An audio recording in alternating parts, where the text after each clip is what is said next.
Tapi ada yang sunat, ada yang sunat muakkad, bahkan ada yang haram. Loh, perbuatan Nabi kok haram? Ya, perbuatan Nabi haram. Mana contoh perbuatan Nabi yang haram? Nikah nggak pakai mahar. Nabi boleh nikah nggak pakai mahar, tapi kita mesti ada maharnya. Rukun nikah itu kalau nggak ada mahar, malah disebutkan aku terima nikahnya dengan mahar seperangkat alat sholat dan kitab suci Al-Quran, nggak pernah dibuka sampai mati, tunai. Tidak semua perbuatan Nabi wajib. Perbuatan Nabi ada yang wajib.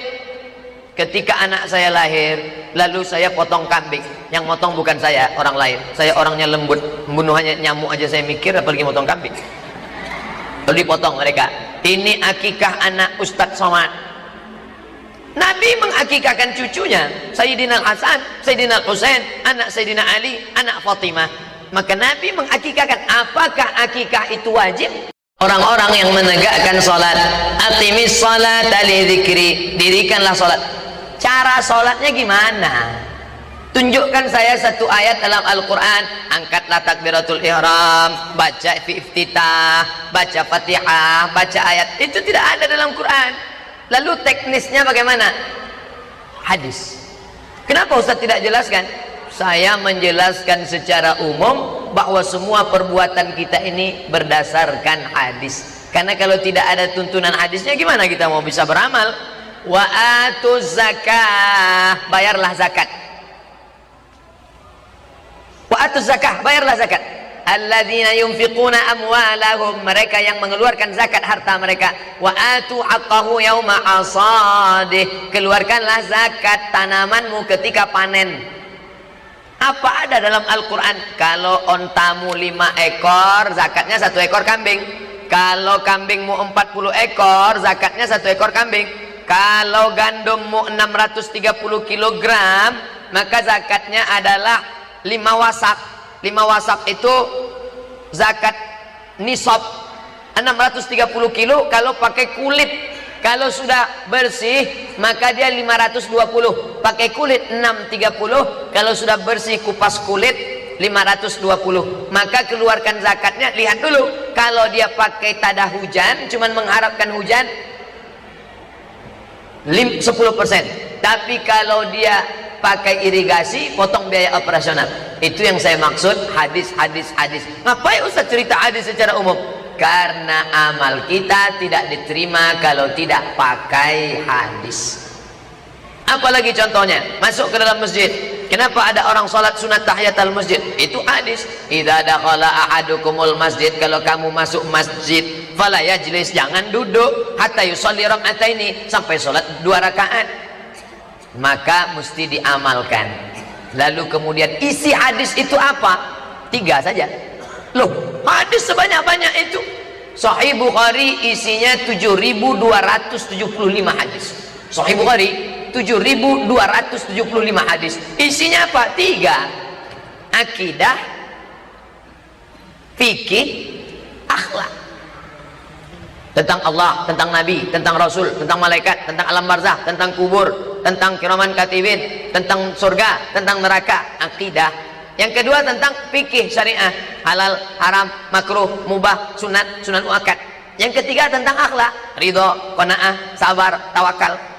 Maka isi ajaran Islam itu 3. Adik-adik dimanapun belajar, dari Maroko sampai Merauke, nggak keluar daripada 3. Akidah, fikih halal haram, dengan akhlak. Kajian kita adalah tentang sabar. Masuknya kemana tuh? Akhlak. Malam ini kita mengkaji tentang bagaimana pengawasan Allah Subhanahu wa taala. Kita adalah diawasi oleh la ta'khuzuhu sinatun wala naum. Kemana masuknya? Akidah. Malam ini kita mengkaji tentang masalah apa hukumnya mengusap kepala. Menurut mazhab Hanafi, mengusap kepala mesti 1/4. Menurut mazhab Syafi'i, mengusap kepala sikit aja selesai. Menurut mazhab Hambali, mengusap kepala demikian. Mana pembahasannya? Fikih. Oleh sebab itu maka isi hadis itu apa? Tak keluar dari yang 3. Ustadz, orang banyak mengkaji hadis-hadis tapi tidak dia amalkan. Yang tidak dia amalkan mana? Misal, tiba-tiba tadi saya selesai tausiah. Kalau ada yang mau bertanya silakan bertanya. Tiba-tiba minum. Nampaknya sepele, tapi Ustadz ini tidak mengamalkan hadis. Mana dia? Idza akala ahadukum falyakul biyaminih. Kalau kamu makan, makanlah pakai tangan kanan.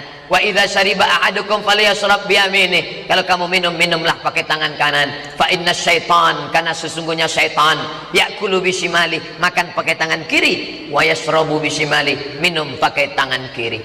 Makanya minum pakai tangan kanan.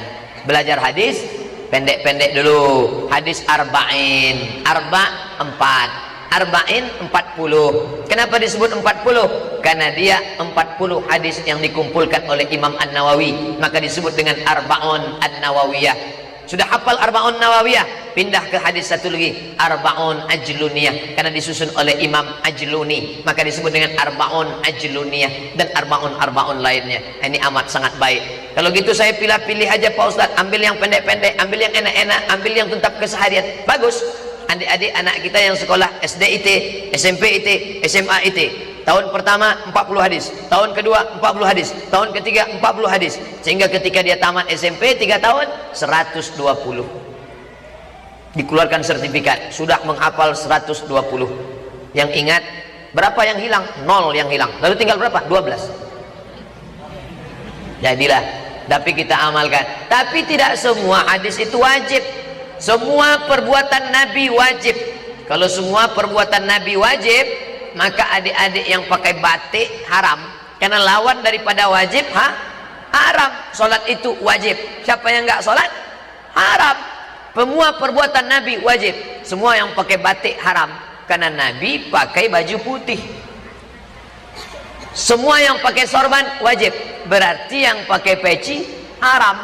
Yang nggak pakai peci haram kuadrat. Oleh sebab itu ulama dengan ilmu usul fikih dia bagi, ada perbuatan Nabi itu yang wajib, tapi ada yang sunat, ada yang sunat muakkad, bahkan ada yang haram. Loh, perbuatan Nabi kok haram? Ya, perbuatan Nabi haram. Mana contoh perbuatan Nabi yang haram? Nikah nggak pakai mahar. Nabi boleh nikah nggak pakai mahar, tapi kita mesti ada maharnya. Rukun nikah itu kalau nggak ada mahar, malah disebutkan aku terima nikahnya dengan mahar seperangkat alat sholat dan kitab suci Al-Quran, nggak pernah dibuka sampai mati. Itu naik. Tidak semua perbuatan Nabi wajib. Perbuatan Nabi ada yang wajib.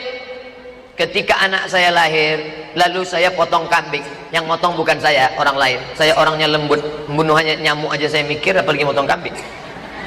Lalu dipotong mereka. Ini akikah anak Ustadz Somad.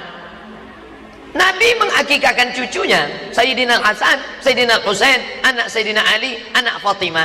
Maka Nabi mengakikahkan. Apakah akikah itu wajib? Enggak. Akikah sunat muakkad. Jadi perbuatan Nabi itu pun ada klasifikasinya. Jangan dipukul rata. Semua perbuatan Nabi wajib. Kalau semua perbuatan Nabi wajib, berarti semua ucapan Nabi wajib. Berarti Abdul Somad kalau meninggal, makamnya mesti di kamar tempat dia meninggal. Karena Nabi waktu meninggal, jenazahnya nggak dibawa keluar. Adik-adik yang pergi umrah, ziarah di depan makam Nabi, lalu guide-nya nunjuk, Bapak Ibu jamaah umrah sekalian, ini adalah makam Nabi, yang juga adalah kamar Sayyidatuna Aisyah. Loh, makam Nabi kok kamar Aisyah? Karena ketika Nabi meninggal, jenazahnya tidak dibawa keluar, langsung dimakamkan di tempat di bawah kasur digali. Itu kamar Aisyah. Siapa yang ngomong begitu? Abu Bakar Siddiq.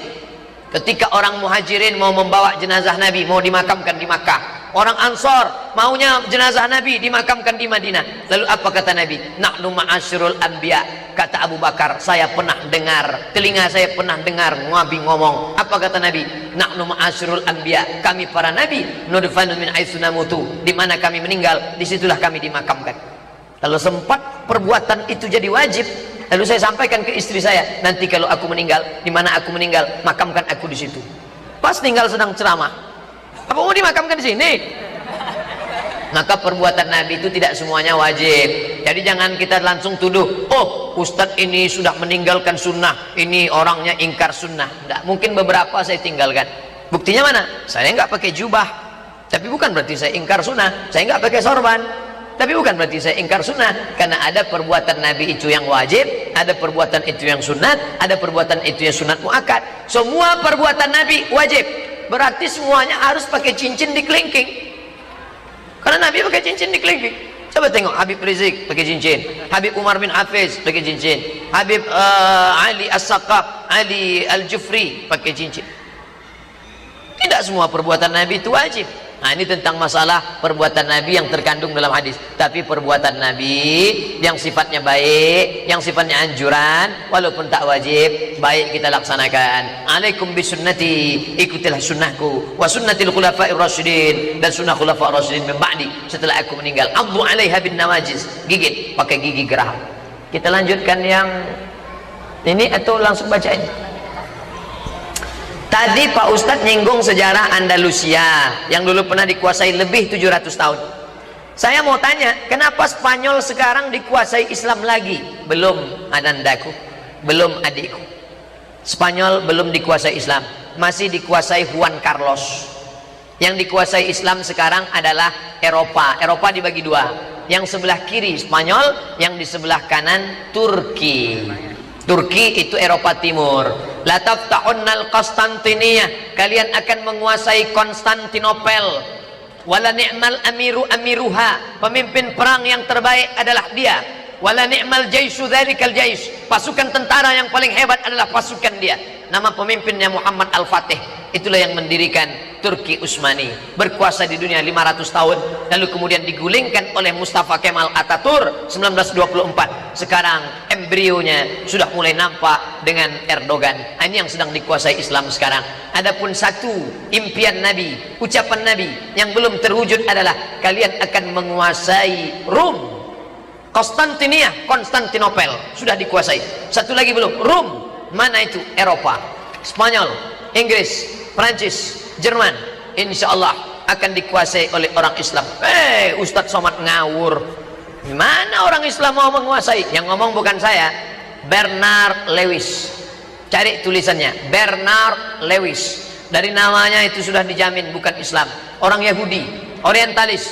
Kata Bernard Lewis, Islam akan menguasai Eropa. Sebabnya apa? Ada tiga. Yang pertama, orang Eropa tidak mau menikah, karena menurut mereka menikah itu buang-buang waktu saja.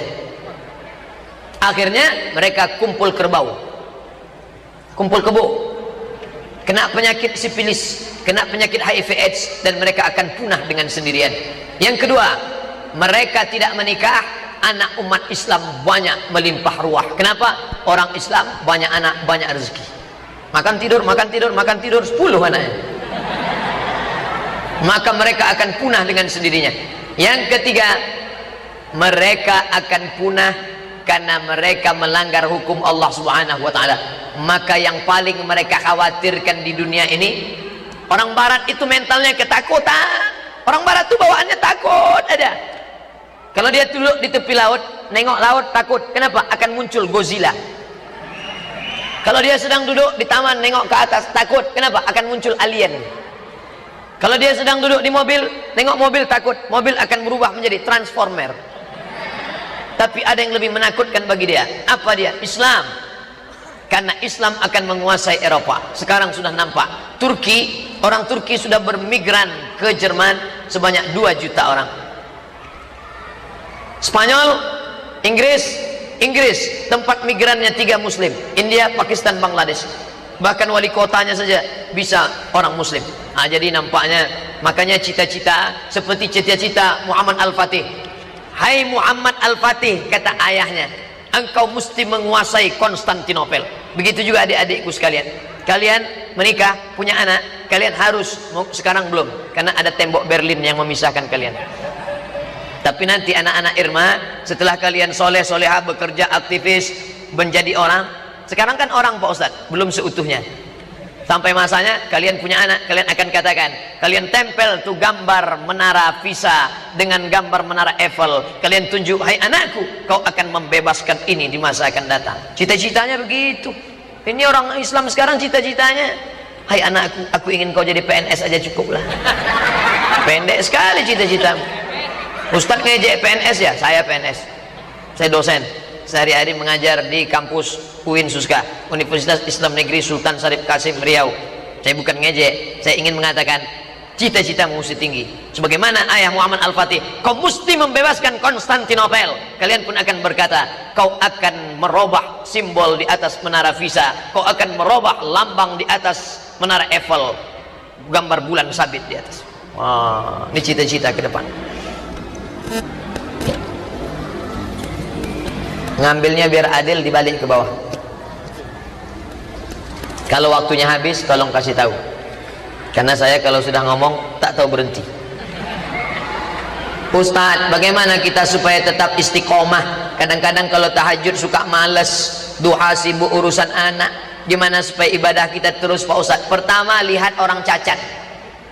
Lihat orang cacat, kakinya lumpuh, stres, stroke, tapi ke masjidnya rajin. Lihat orang cacat, tangannya putus, berdoanya lama. Aku yang sehat kok doanya cuma sebentar. Orang cacat tangannya putus, doanya tangannya di atas. Engkau sehat, tanganmu di bawah. Saya kalau udah nengok orang tangannya di paha, itu artinya apa? Ya Allah mau ngasih enggak pun enggak apa-apa. Tengok orang cacat, pandang orang cacat. Yang kedua, lihat orang sakit, pergi ke rumah sakit, langsung amalkan. Pulang dari kajian ini, mampir ke rumah sakit. Kalau security-nya nanya, Mas mau lihat siapa? Semua yang sakit mau kulihat. Yang ketiga, kalau ada orang mati, orang meninggal, lihat. Lihat itu luang liang lahat. Ini tempat yang tidak pernah aku masuki sekarang, tapi aku pasti masuk ke dalam. Apa yang sudah aku persiapkan? Ustadz Wandeng ngomong aja atau sudah amalkan? Saya pergi ke kubur, saya lihat liang lahat, saya foto, saya jadikan wallpaper HP. Setiap hidup nengok, ingat mati, ingat mati. Sampai akhirnya suatu malam, kurang jam 2 malam, pas hidup datang takut, saya ganti yang lain. Ingat mati. Jangan pernah memisahkan diri dari jamaah. Nih, jamaah Irma, jamaah yang ada. Kenapa? Karena serigala hanya akan menerkam kambing yang memisahkan diri dari jamaah. Lihat, sekelompok bison menyeberang sungai, buaya tidak berani menerkam karena ramai, tapi ada satu ekor bison yang minum di tepi, maka dia akan terkam leher sampai mati. Jangan misahkan diri dari jamaah. Alaikum bil jamaah. Anak-anak muda semangat berjamaah. Apa betul setiap orang muslim dijamin masuk surga? Man qala la ilaha illallah dakhalal jannah. Siapa yang mengucapkan la ilaha illallah masuk surga. Datang sahabat bertanya, wa in zana wa in sarak. Bagaimana kalau dia berzina? Bagaimana kalau dia mencuri? Walaupun dia berzina, walaupun dia mencuri, dia tetap masuk surga. Loh, enak sekali Pak Ustadz. Orang Islam berzina, mencuri masuk surga. Ya, cuman masuknya kapan? Transit dulu di mesin cuci. Sedangkan kita maunya masuk surga langsung. Makanya kita terus jaga kesucian. Kalau ada dosa, sholat sunat, taubat. Hutang mesti dibayar. Jangan istighfar, astagfirullah rabbal baraya, utang lunas. Yang nggak bisa. Yang dipinjam-pinjam mesti dikembalikan. Bagaimana pandangan Ustadz soal ruqyah sesuai sunnah? Apakah bisa dengan ruqyah kita bisa menghilangkan jin yang ada dalam diri kita? Banyak anak-anak gadis diganggu jin. Salah satu sebabnya celana jin itu dia pakai. Maka marah jin itu. Oleh sebab itu jangan lagi kalian pakai jin celana sempit. Pakailah hijab syar'i. Jangan ada patung di rumah. Innal malaikata, malaikat la tadkhulul buyut, tidak masuk ke dalam rumah. Fiha tamasil. Kalau dalam rumah itu ada patung, setan, malaikat tak mau masuk karena di dalam patung itu bersarang setan, jin segala jin di dalam. Malaikat tidak mau satu majelis dengan setan. Tapi malaikat yang tidak masuk itu malaikat rahmat. Adapun malaikat maut masuk.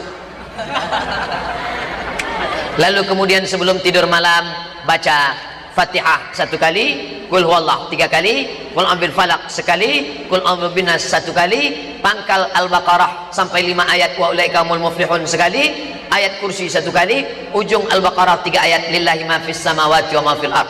Itu ruqyah singkat. Kalau mau yang panjang lebar, buka buku-buku ruqyah. Yang 7 ini dibaca, ditiupkan ke telapak tangan, usapkan ke wajah, kepala. Namanya ruqyah mandiri. Yang gadis-gadis perlu, mungkin kalian di kampus digoda sama anak-anak metal.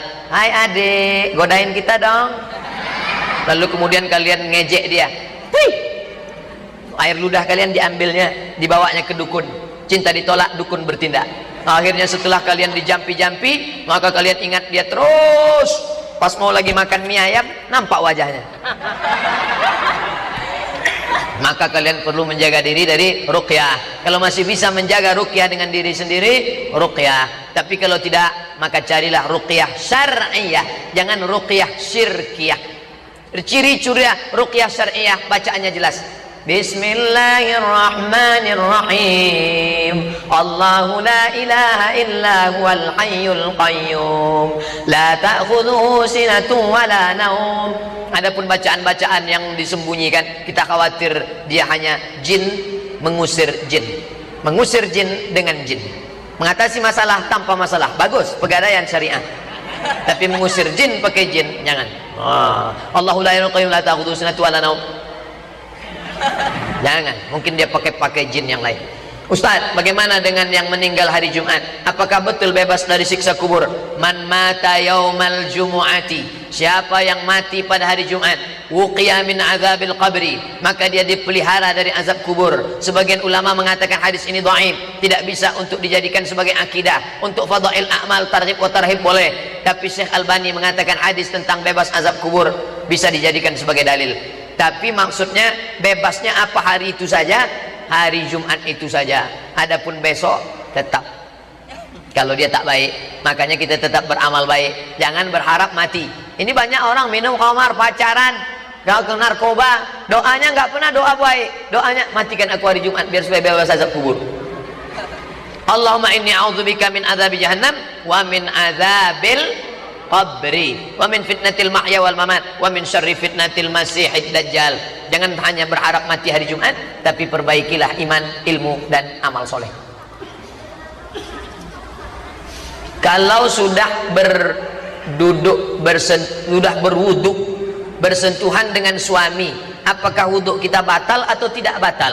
Mazhab Syafi'i batal, mazhab Hanafi enggak batal, mazhab Maliki kalau bersahwat batal, kalau nggak bersahwat nggak batal. 3 mazhab. Saya ulang lagi. Mazhab Syafi'i bersentuh batal, mazhab Hanafi bersentuh nggak batal. Karena kata Imam mazhab Hanafi, makna aula mastumun nisa, bersentuh di situ bukan sentuh kulit, maaf, jima. Quran bahasanya santun, disebut bersentuh maknanya jima. Kalau jima baru batal, kalau bersentuh nggak batal. Kalau mazhab Maliki bersahwat baru batal, kalau nggak bersahwatnya nggak batal. Ada orang salaman sama istrinya, "Aa pergi dulu ya." Ya, salaman. Selesai itu dia sampai di kantor sholat. Loh, temannya nanya, "Kamu tadi kan sudah salaman sama istrimu?" "Aku nggak bersahwat. Aku dengan istriku nggak bersahwat, dengan istri orang baru bersahwat." Nah, ini bahaya ini orang. Pak Ustadz, salam dari Ustadz Muhammad Sobri dari Padang. Waalaikumsalam warahmatullahi wabarakatuh. Begitulah indahnya persaudaraan. Orangnya sama-sama di Sumatera, titip salamnya ke Bandung. Nanti yang tidak terjawab, saya tempat akan bawa, kita akan jawab di tempat yang lain.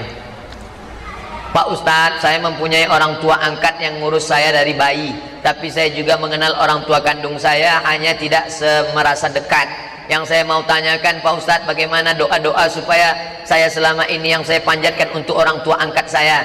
Apakah doa untuk anak angkat seperti saya langsung kepada orang tua angkat?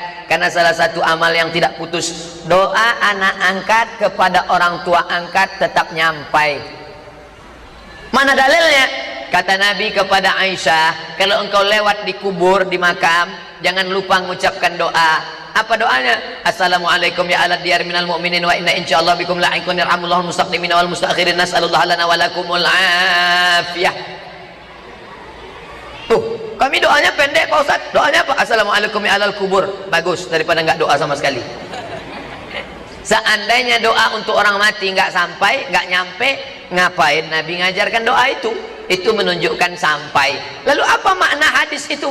Yang sampai cuma 3. Sodaqatun jariyah, ilmu yang bermanfaat, anak yang soleh. Hadis ini bukan cerita doa sampai nggak sampai.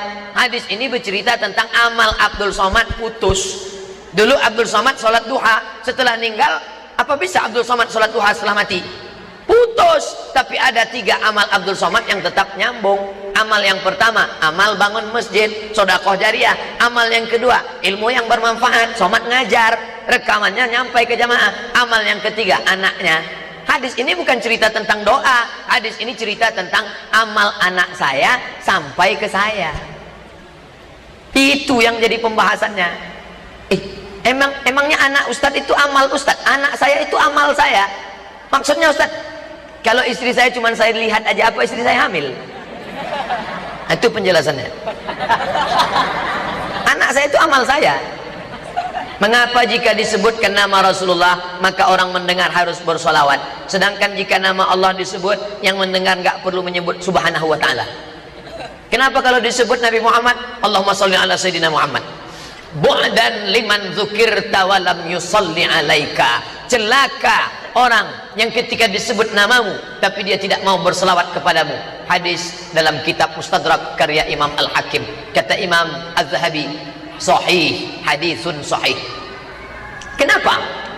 Karena dalam salawat ada doa untuk Nabi Muhammad. Allahumma salli ala sayyidina Muhammad, berikan kebaikan kepada Muhammad. Sedangkan Allah tak perlu didoakan. Tak perlu kita doakan, ya Allah berikanlah kebaikan untuk Allah. Lalu kalau kita doa untuk Muhammad, Sayyidina Muhammad, Allahumma salli ala Sayyidina Muhammad, apakah untuk dia? Dia dapat, kita pun dapat. Man shalla alayya salatan, siapa yang berselawat kepadaku satu kali, sallallahu alaihi biha asyra, Allah balas 10 kebaikan. Wa utan anhu asyara sayiat, Allah balas, Allah tutupkan 10 dosanya. Wa rufi'at lahu asyara darajat, Allah naikkan 10 tingkatan darajat kemuliaan. Nampaknya selawat itu untuk Nabi, sebenarnya untuk Nabi satu, kepada kita 30. Itulah mengapa kita berselawat kepada dia. Allahumma salli ala sayyidina Muhammad. Banyak sekali hadis yang terkadang sulit membedakan hadis mana sahih, mana hasan maupun dhaif. Bagaimana cara kita membedakan hadis itu agar tidak salah dalam beramal soleh, khususnya bagi muslim muslimah yang masih awam? Jangan beli buku kalau hadisnya tidak ada dalam kurung HR. HR siapa? HR Al-Bukhari, oke. HR Muslim, oke. HR Abu Daud, oke. HR Ahmad, oke. Tadi saya baru dapat SMS di hotel, besok kita sudah masuk 1 Sya'ban. Siapa yang memberikan tahu sahabatnya bahwa sudah masuk bulan Sya'ban, maka Allah menghapuskan dosanya. Rasulullah bersabda. HR siapa? Ustadz Somad, boleh saya sebarkan ini? Informasi ini bagus. Kamu sudah mengingatkan saudaramu bahwa besok sudah masuk 1 Sya'ban, tapi Nabi bersabda itu tak betul. Lalu gimana Ustadz? Buang Nabi bersabdanya. Aku mengingatkan kamu wahai saudaraku, Mas Bro. Bagus. Maka jangan terima kalau tidak ada HR-nya. Tapi jangan gara-gara ini pulang ke rumah di copy itu lalu dirubah HR. Itu dusta. Man kadzdzaba alayya muta'ammidan, siapa yang berdusta kepadaku secara sengaja, falyatabawa maq'adahu minan nar. Simple, sederhana. Jangan beli buku kalau tidak ada HR. Masalahnya di tempat kita, semua buku yang dibeli bersampul plastik. Setelah dibeli baru tahu. Jadi gimana Pak Ustadz? Cari penjaganya nggak lihat, tak buka. Karena dia sudah jual buku dalam karung. Jangan beli kucing dalam karung. Bagaimana cara para sahabat orang zaman dulu menghafal Quran? Padahal Quran kan belum dibukukan Pak Ustadz.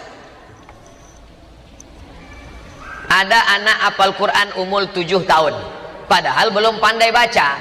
Kok bisa anak hafal Quran 7 tahun belum pandai baca? Kenapa kita hafal Al-Fatihah? Saya belum pernah ngapal Al-Fatihah pakai kertas.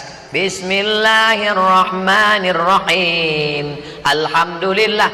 Saya mau tanya, siapa yang ngapal Fatihah pakai kertas? Enggak ada. Kenapa kita hafal Fatihah? Karena sering didengar. Ibunya sambil masak, Ar-Rahman 'allamal Qur'an, khalaqal insan, 'allamahul bayan. Anaknya hafal Quran. Makanya adik-adikku, carilah yang hafal Quran, yang belum nikah. Yang udah jaga-jaga aja yang ada. Besar kemungkinan dia hafal Quran. Kenapa? Karena dia mengulangi hafalannya dan anaknya mendengar. Kita sesungguhnya mengingat bukan karena menghafal, tapi karena sering mendengar. Dan sahabat itu mendengar. Orang Arab itu ingatannya kuat luar biasa. Setiap selesai asar, itu guru-guru ngaji nyandar di dinding masjid. Di Mesir begitu. Habis asar, syekh nyandar. Siapa yang mau setor hafalan? Silakan. Kami kalau mau setor hafalan, ngapal sebelum subuh, diulang-ulang untuk nyetor setengah halaman baru nyetor bisa. Ngantri panjang, ngapalnya sebelum subuh. Tapi pas ditanya orang Mesir, kamu ngapalnya kapan? Pas ngantri itu dia ngapal. Makanya beda hafalan orang Mesir dengan mahasiswa Indonesia. Anak Indonesia 1 tahun 2 juz, 2 juz, 2 juz, tamat LC 8 juz. Tapi kalau orang Mesir dah 7 juz setengah, 7 juz setengah, 7 juz setengah, 7 juz setengah. Pas. Kita nggak boleh cemburu karena memang hard disk dia 500 giga. Sebagian, nggak semuanya. Nah, oleh sebab itu maka sebenarnya mereka adalah mendengar masuk ke kepalanya dan dia hafal dengan itu. Satu lagi Pak Ustadz, doakan Persib juara Liga 1.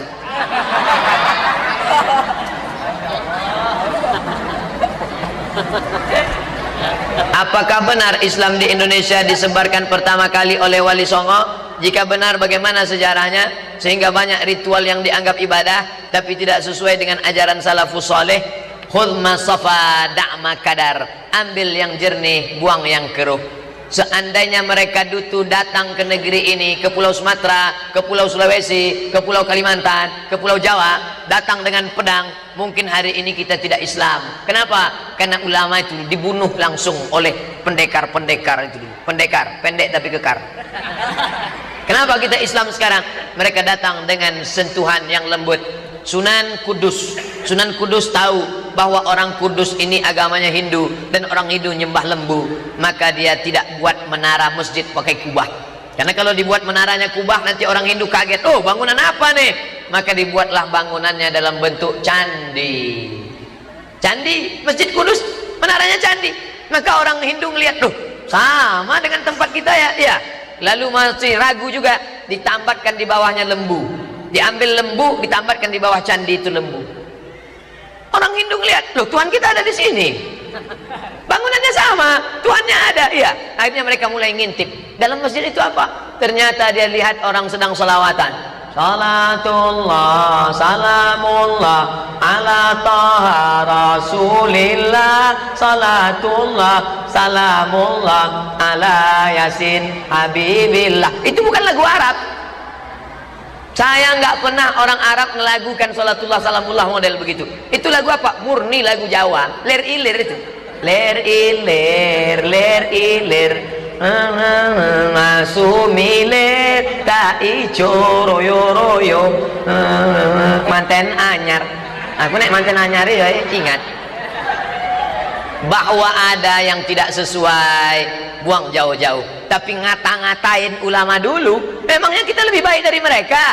La tuzakku anfusakum. Makanya Al-Hafiz Al-Iraqi ketika dia melihat kitab Ihya Ulumuddin ada hadis dhaifnya, dia enggak ngejek.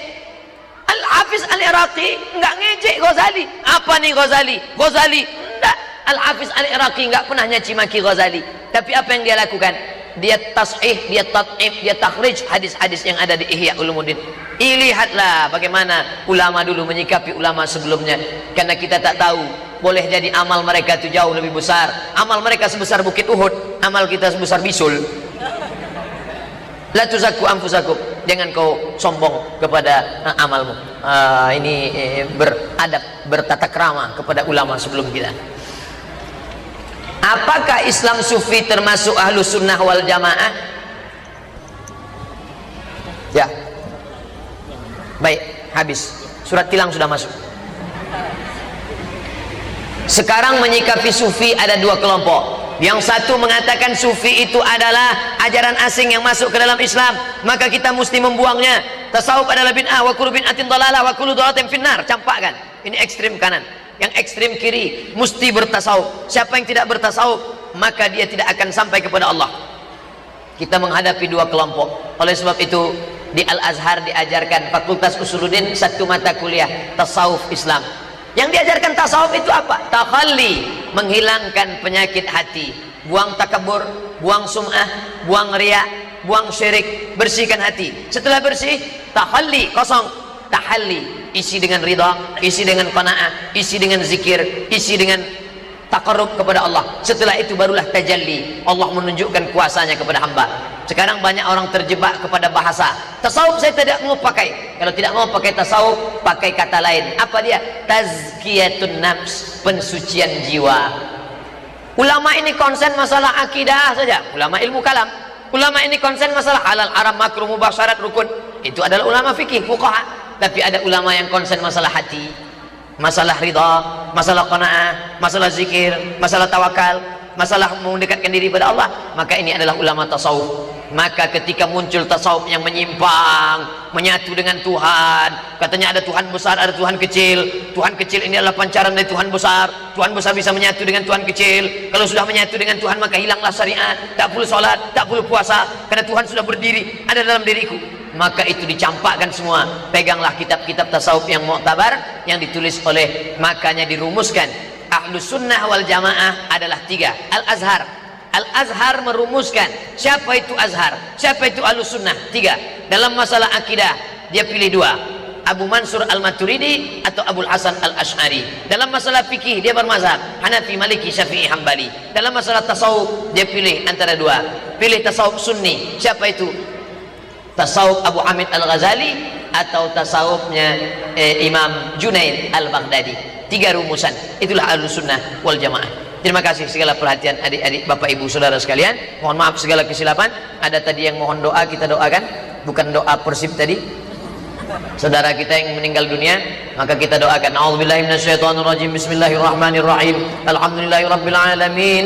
Wassalatu wassalamu ala asyrafil anbiya'i wal mursalin wa ala alihi wa sahbihi ajma'in. La tada' lana dzamban illa ghafartah. Segala dosa kami ampunkanlah, wala aiban illa satartah. Segala aib kami, cacat kami tutupilah, wala musafiran illa wasaltah. Yang musafir sampaikan ke tujuannya ya Allah. Wala maridan illa syafaitah. Yang sakit sembuhkan daripada penyakitnya. Wala mayitan illa rahimtah. Yang meninggal dunia curahkan rahmat ampunan kasih sayangmu. Allahumma ja'al kuburahum radatan min riyadil jinan. Jadikan kubur mereka salah satu dari taman surgamu. Wala taj'al kuburahum hufratan min hufarin niran.